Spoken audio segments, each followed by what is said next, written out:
Hello, I'm Dr. Ronald MacKenzie, and I'm a retired Mayo Clinic anesthesiologist.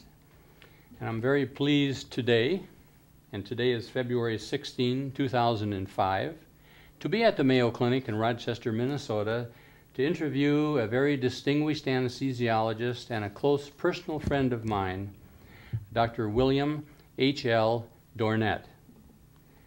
And I'm going to let Bill tell us, of course, all about himself, but just as an introduction, I want to tell the viewers, Bill, that you were born and raised and educated in primary and secondary school in Cincinnati, Ohio, and then you went to medical school at the University of Cincinnati and received your MD in 1946.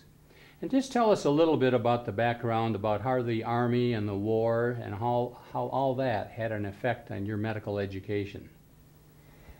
When the war started, we were in pre-med, and the faculties apparently had decided that things were going to get pretty thick. So they accelerated our pre-medical program, and I spent less than 3 years in pre-medicine. I entered medical school in the summer of 1943, and shortly thereafter the Armed Forces, the Army Specialized Training Corps was developed, and we were included. The ASTP had a unit at the University of Cincinnati College of Medicine. I joined the Army, and we were put in barracks for a while, and then we moved into McMicken Hall, one of the university's dormitories. You were introduced to anesthesia quite early in your education.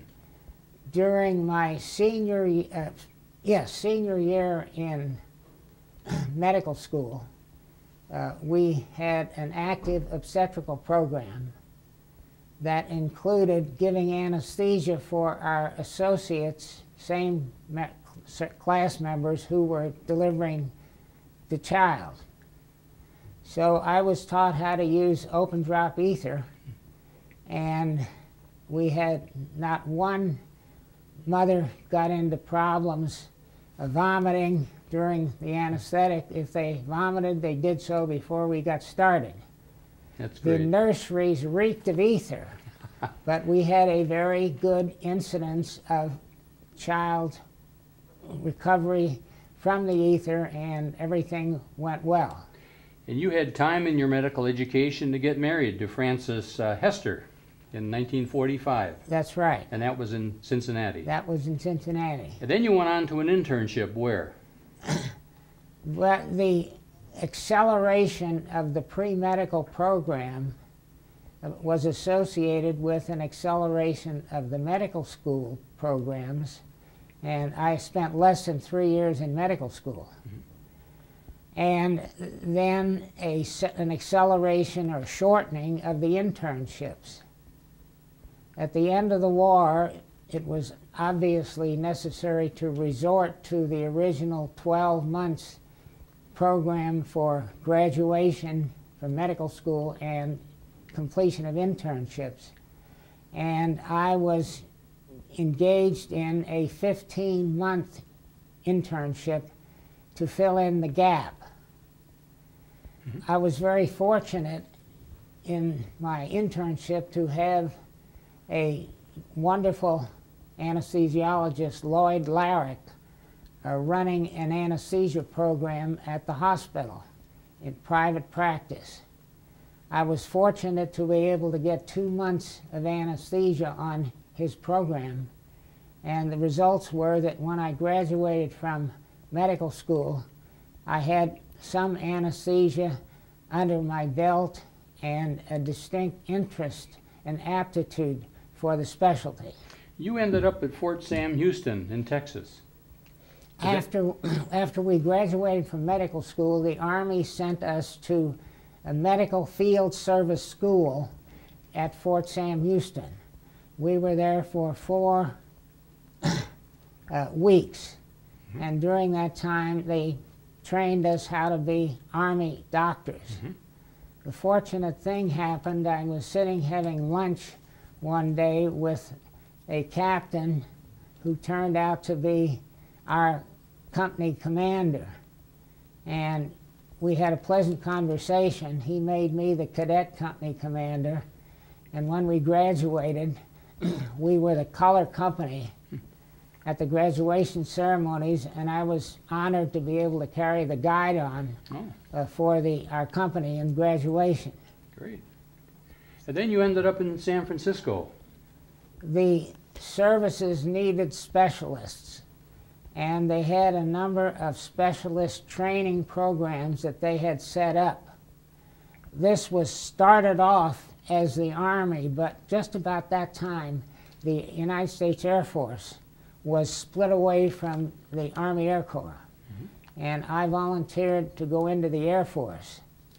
I was assigned to Letterman Army Hospital in San Francisco for 4 months anesthesia training. And that was a wonderful experience.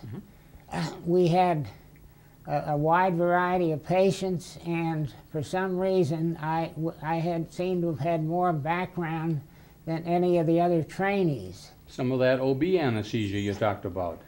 Well, we didn't do any OB. We had casualties from World War II. The hospital was rather busy. And about halfway through, the staff decided they wanted me to stay on their staff when we finished the training, but the Air Force said no. Well, when did you decide to do an anesthesia residency? How did you pick out where you wanted to go? We had a consultant in anesthesia at the hospital by the name of Fenimore Davis, and he came over 1 day a week, and we trainees also visited his office across the bay. And one day I said to him, if you were going to have a residency today, where would you go? And he mentioned 2 openings. One in New England, and that opening was filled for the time I wanted to start. He said, Ed Toohey is gone to Georgetown and opened a new program. I wrote Dr. Toohey and ended up starting in his program on the 1st of August, I think you said 49.